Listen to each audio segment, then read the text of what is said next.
안녕하세요, 드레입니다. 오늘은 제가 평소에 애용하고 있는 시놀로지 나스에 대해 이야기를 해볼 건데요. 이게 처음에는 저게 비싸고 귀찮고 뭐 하는 거야 이렇게 했던 분들이 홈 서버용, 소규모 사무실용으로 나스를 사용하면서 얼마나 편리하고 유용한지 체감을 하는 그런 물건일 거라고 생각을 하는데요. 물론 저도 그 중에 한 명이고요. 참고로 제가 활용하고 있는 제품은 DS923 플러스 4베이 제품입니다. 처음에는 DS218J를 쓰다가 이건 조금 느려가지고 큰맘 먹고 이제 이 제품으로 기변을 하고 지금까지도 잘 활용하고 있는데요. 여러 스펙들이 있지만 가장 먼저 소개해야 할 점이라면 총 4개의 하드디스크를 설치할 수 있다는 건데요. 4베이 중에서 저는 3개의 하드디스크를 현재 활용을 하고 있습니다.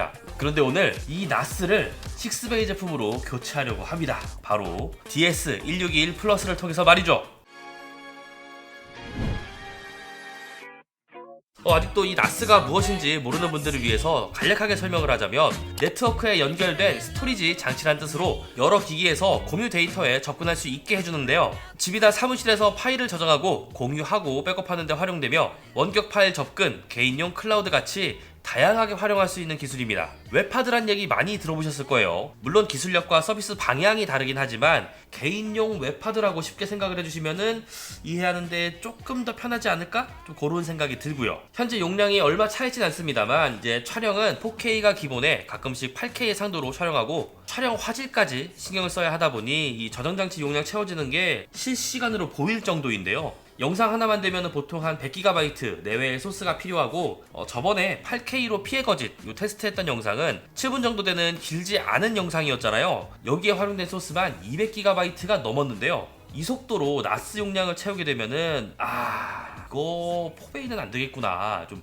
이런 생각이 들더라고요. 그래서 DS1621 플러스로 업그레이드를 결정했고 또 업그레이드를 하면서 추가로 시놀로지 플러스 HAT 3300 12TB 2개를 더 넣어서 용량 확장에 대한 걱정도 당분간은 덜 예정입니다. 시놀로지 기기를 비교하는 기능은 공식 홈페이지에서 확인할 수가 있죠. 다 설명할 수는 없고 몇 가지만 알아보자면 일단 프로세서가 바뀝니다. 싱글코어의 성능은 DS923 플러스 쪽이 더 좋은데 코어 개수가 2배 차이 나거든요. 그래서 멀티코어 성능은 DS1621 플러스가 40% 정도 더 좋다고 하고요. 드라이브 베이 차이 나는 건 다들 알고 있을 거고 DX517 확장 닛을 쓸 수 있다는 것도 다르죠. DS923 플러스는 1개, DS1621 플러스는 2개예요. 그리고 후면의 램포트, USB 포트의 개수도 다르고요. 이사타 당연히 차이가 있겠죠. 1621 플러스는 파워 케이블만 연결을 해주면 되고 DS923 플러스는 전용 어댑터가 필요하다는 점도 다르더라고요. 스펙 이 정도까지 알아보면은 이젠 기존에 활용했던 요 나스에서 새로운 나스로 이사를 해야겠죠.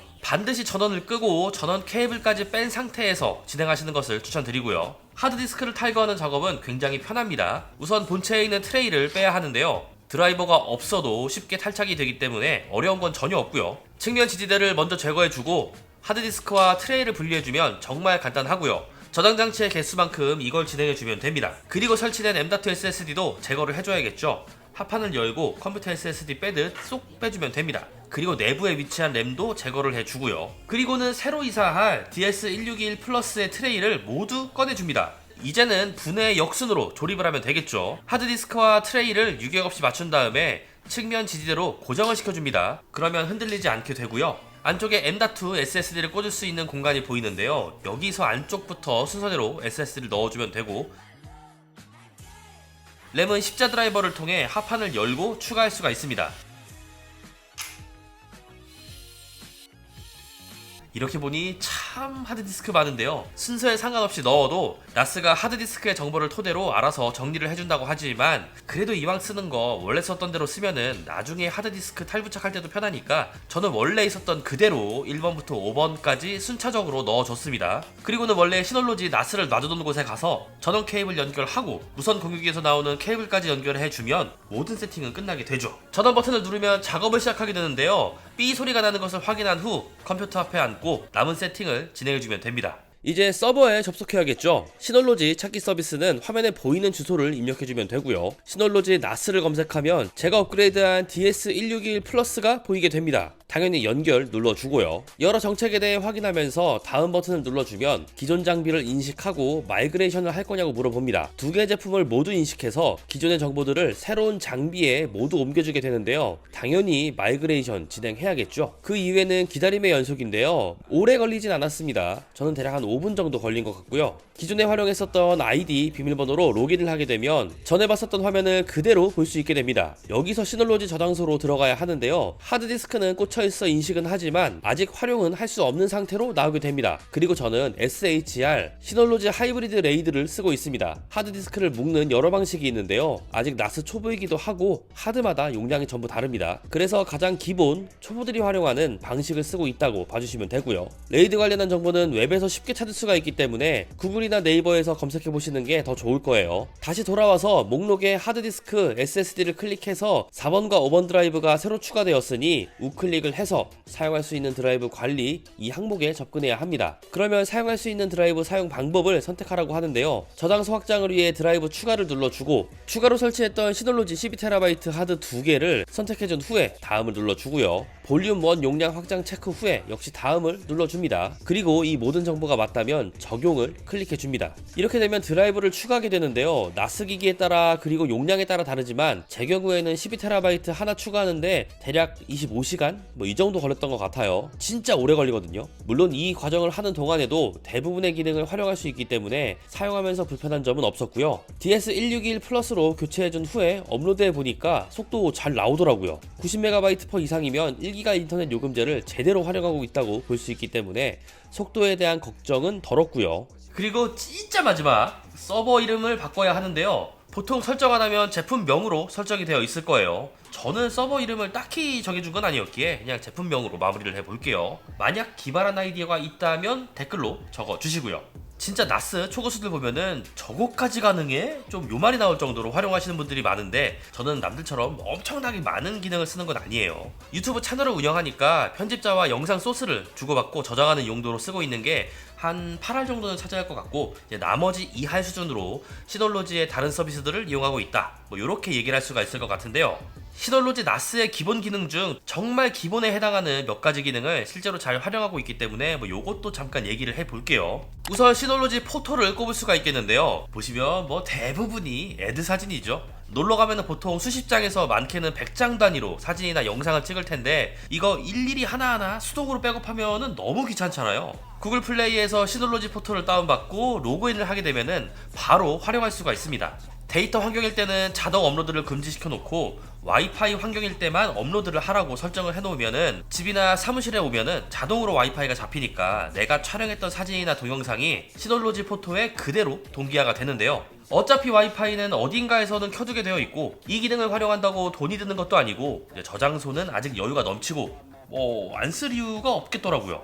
참고로 스크린샷까지 몽땅 올리기 때문에 개인적으로 업무 때문에 이 스크린샷 해놓은 거 찾을 때도 은근히 편한 기능이고요. 두 번째는 시놀로지 캘린더입니다. 왜 구글 캘린더 안 써요? 하시는 분들이 있는데 저는 앞에서도 얘기했지만 나스를 지금 편집자하고 같이 활용을 하잖아요. 나스에서 영상 소스를 올리고 받고 이런 것들을 하니까요. 이때 나눠야 할 얘기가 많은데 그중 스케줄 관련해서도 당연히 얘기를 하게 됩니다. 그래서 굳이 여러 군데로 나눌 필요 없이 시놀로지 나스에서 영상 소스를 정리하면서 이제 캘린더까지 같이 보면서 얘기를 하니까 이게 오히려 개꿀이더라고요. 활용법 간단합니다.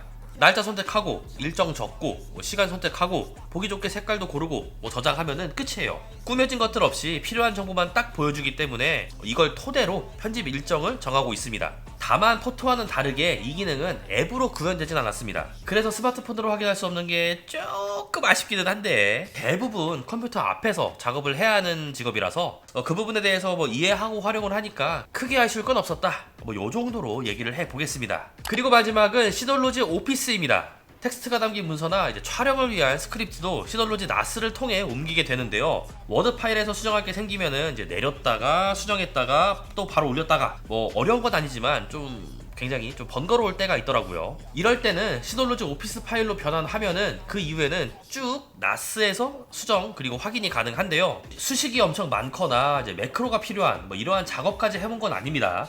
저는 뭐 그 정도까지 필요하지도 않고요. 외부에 있을 때 오피스가 설치된 장치도 딱히 없는데 문서 수정 요청이 갑자기 들어온다면 바로 인터넷 연결해서 지금같이 수정을 하면 되니까 이 간편함, 신속함 여기에 있어서는 굉장히 좋을 수가 있겠죠. 물론 마이크로소프트 오피스에서도 읽고 수정하는 거는 당연히 가능합니다. 그리고 진짜 마지막으로 1기가 인터넷을 넘어서는 더 빠른 인터넷을 쓰는 분들은 이 어댑터를 활용해서 속도를 더 높일 수가 있는데요. 무려 10기가비트 2를 지원하는 네트워크 인터페이스 카드예요. DS161 플러스의 후면 나사를 전부 제거한 후 디귿자 모양의 상단 커버를 조심스럽게 제거하고요. 후면에 툭 튀어나온 부분이 있습니다. 여기도 나사를 풀러주셔야 하고요. 철판이 하나 보일 텐데요. 이것도 역시 제거를 해주고요. 그리고 어댑터를 슬롯에 맞게 잘 끼워주면 됩니다. 조립은 분해의 역순이겠죠. 이렇게 더 빠른 대역폭을 써야 하는 분들에게 필요한 어댑터까지 소개를 해보았고요. 이제 마무리를 해봐야겠죠. 오늘은 기존의 시놀로지 DS923 플러스를 시놀로지 DS161 플러스로 업그레이드를 하고 실제로 제가 쓰고 있는 기능들에 대해서도 구독자분들에게 소개할 수 있는 시간이었는데요. 이 영상이 초보자들에게 도움이 되었길 바라면서 다음 영상에서 또 만나자고요. 제발요. 일단 제가 쓰고 있는 그 활용 범위 내에서는 성능 향상은 사실상 없다. 예, 똑같은데 이 마음의 여유랄까요? 예, 그런 게 조금 더 생긴 것 같아요. 역시 전향장치는 넓고 봐야죠. 그럼요.